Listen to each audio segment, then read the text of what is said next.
Katt Williams, a name synonymous with sharp wit and unapologetic humor, ventured onto the podcast of NFL legend Shannon Sharpe and dropped 2 hours and 46 minutes of bombshells about the entertainment industry. The internet memed, laughed at, dissected, and analyzed every punchline and claim made by Katt. I came in this business saying I was going to expose. We're looking at body language, facial expressions, word choice of all the players involved to figure out what's going on. Look, I don't mess with Barack Obama. I don't trust nobody whose name is all vowels. What? But out of all of his comments, one was very profound and insightful, yet it seemed to be glazed over, hidden in plain sight. In his own words, Jesus was my big homie. Like, at this particular point in my life, my thought is that the Bible is the greatest book that's ever been written. Okay. That it houses the truth, and that it gives you this story of Jesus, and that I'm supposed to be like him. Okay. So it's already in my head that as soon as I get 13, I'm leaving. the interview, shocking, hilarious, and many times insightful, didn't just go viral, it broke the internet, racking up over 50 million views, spawning countless memes, reaction videos, and TikToks, and sending the entertainment industry into a frenzy. But amidst this viral storm, it seemed the internet, in its vast expanse of reactions, add-ons, and fact-finding, missed the depth of this statement. Yes, Williams' early departure from home at 13 is not just shocking, but symbolically powerful. But why did Katt draw a parallel between his life and Jesus's at that particular age? What was the hidden link to Jesus that Katt alluded to that's unknown to 99.99% of the internet? Where did Katt Williams unearth this knowledge? And most importantly, why did his statement about Jesus go over everyone's head? To start unraveling this mystery, we'll have to use teachings of Noble Drew Ali and more science. Noble Drew Ali, a profound spiritual leader, brought forth literature and teachings that shed light on countless obscured chapters of history, even chapters dealing with Jesus. This revelation from Ali sheds light on why Williams' profound statement was overlooked. Was Katt Williams hinting at some lesser-known aspect of Jesus' life? Aspects that are completely absent from the New Testament, yet pivotal to more science.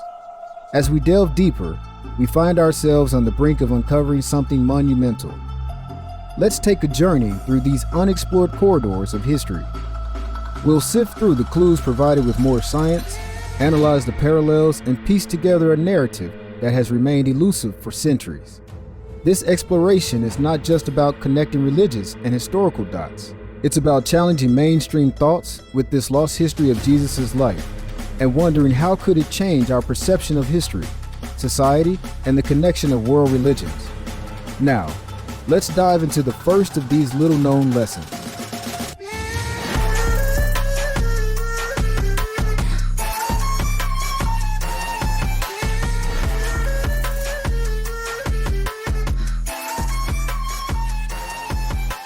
To unravel the mysterious insights Katt Williams shared, we'll delve into pivotal chapters from one of Noble Drew Ali's most sensational works, the Holy Quran of the Moorish Science Temple of America. On the title page of the Quran, Noble Drew Ali includes this phrase: the life and works of Jesus in India, Europe, and Africa in the land of Egypt. Drew Ali also adds the following: these events occurred before he was 30 years of age, and the events after he had risen from the dead. He appeared back to India, Europe, and Africa in the land of Egypt, and made himself known unto the world. These events are the 18 years which are absent in your Holy Bible. These are all profound statements indicating that there's much more to the story of Jesus than you may have originally thought. Let's explore what Drew Ali packed into the Quran, starting with the early years of Jesus from infancy to the age of 12. Part 1. Jesus' education and early experiences. Our journey begins with the education of Mary and Elizabeth in Zoan, Egypt, a narrative seldom told, yet immensely powerful. Here, Drew Ali isn't just talking about Mary and Joseph's flight to Egypt with Jesus, a story familiar to many. Here's the twist.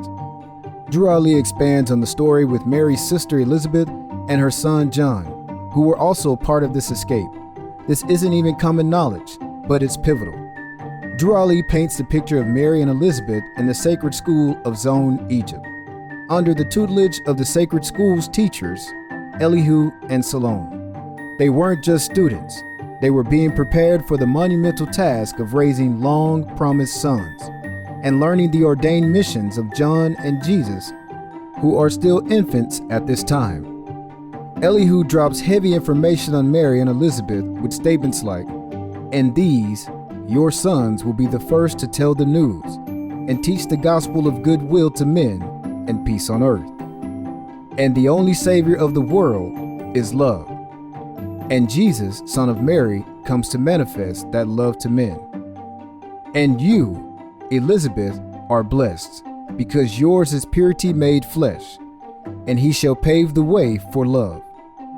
And it's here in this hallowed setting that we learn of Jesus' name, Emmanuel. These new insights alone could change how we view historical religious teachings.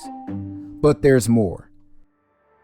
In the next chapter, Drew Ali delves into the more profound wisdom of Elihu, revealing the intricate battle of our dual natures, or our two selves, higher self and lower self. Picture this: the higher self, akin to a guardian angel perched on one shoulder, embodying truth and light. The lower self is symbolized by the devil on the opposite shoulder, a symbol of carnal desires and physical temptations. Drew Ali hits readers with lines like, "The only devil from which man must be redeemed is self, the lower self. If man would find his devil, he must look within. His name is self. If man would find his Savior, he must look within." Remember, these are lessons being taught to Mary and Elizabeth, which they will soon teach to John and Jesus once they are old enough to understand. Years later, we dive into a pivotal moment, the aftermath of a feast in Jerusalem, the startling absence of Jesus, and the frantic search by his parents. Their discovery of him in the temple arguing with the doctors of the law marks a turning point. And Mary said, "Why, Jesus, why do you treat your parents thus? Lo, we had sought 2 days for you. We feared that some great harm had overtaken you." And Jesus said, "Do you not know that I must be about my Father's work?" This story is generally well known. Mainstream narratives often end this part of the story of Jesus right here as a 12-year-old boy. And Jesus grew in wisdom and in stature and in favor with God and man. That's all the New Testament has to say about Jesus from ages 12 to 30. I would ask my Sunday school teachers, well, what happened during that 18 years that was covered by just one verse? And the Bible school teachers would just basically say, well, God does not want us to know about that. But let's pause here.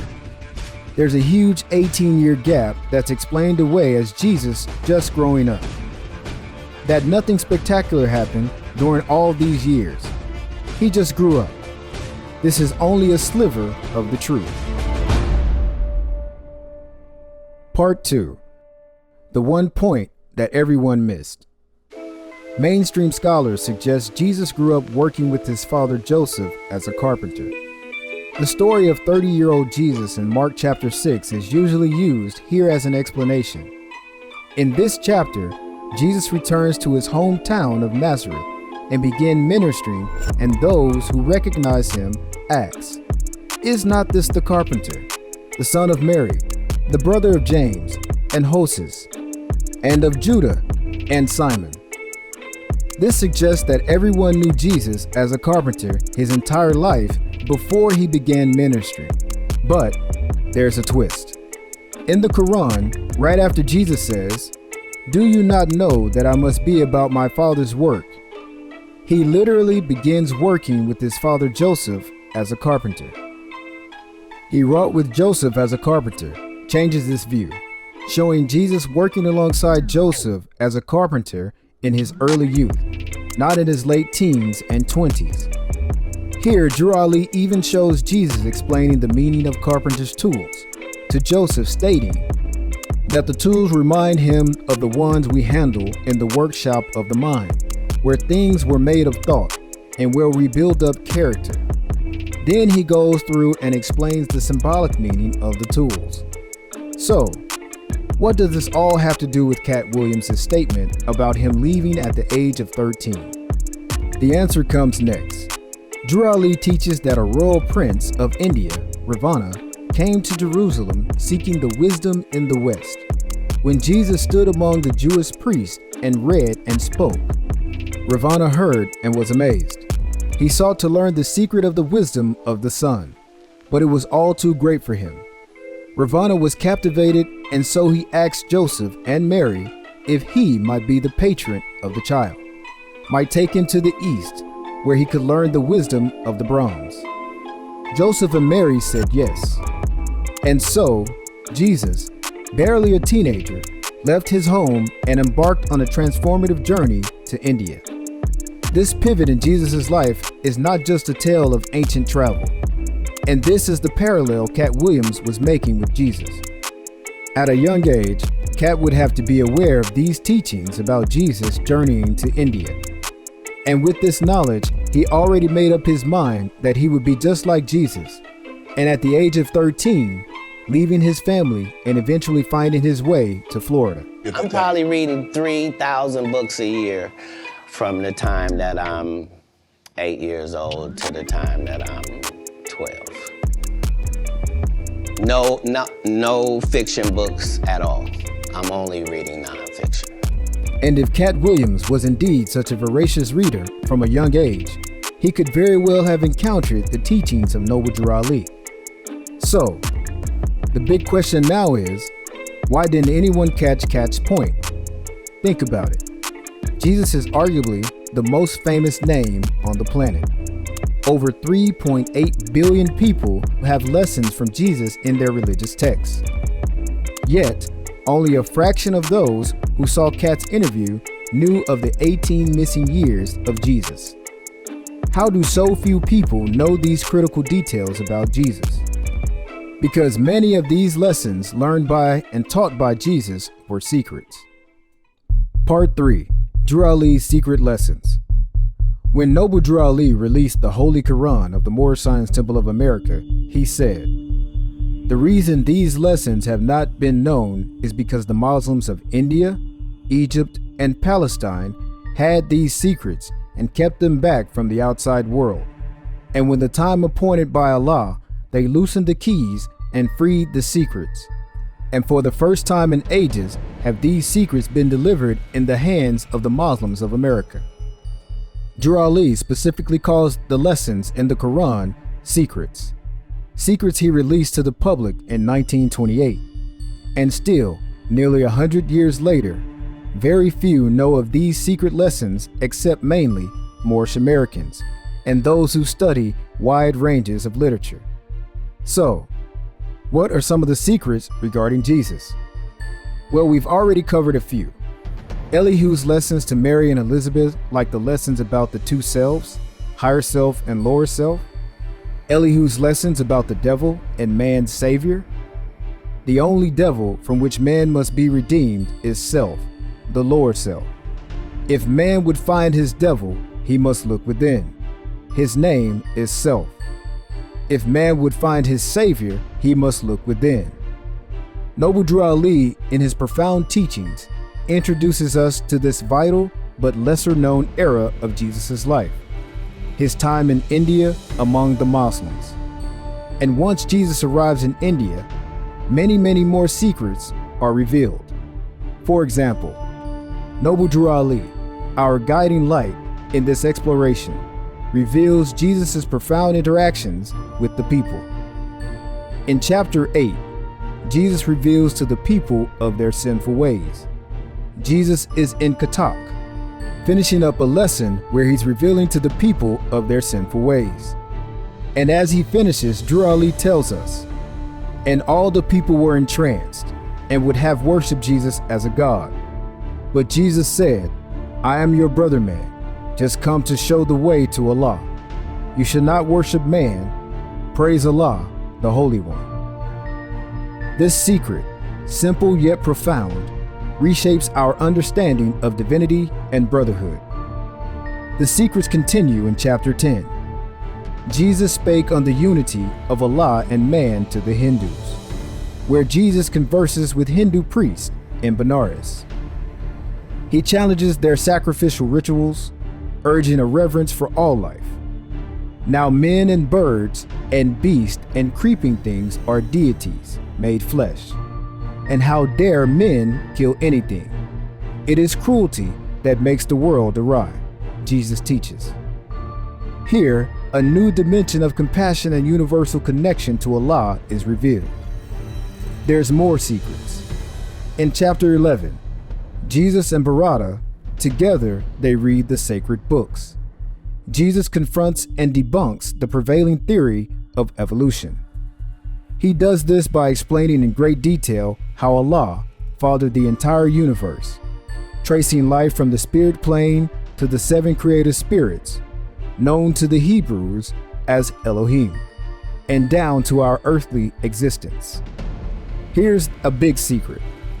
In chapter 12, Jesus teaches the common people at a spring, tells how to obtain eternal happiness.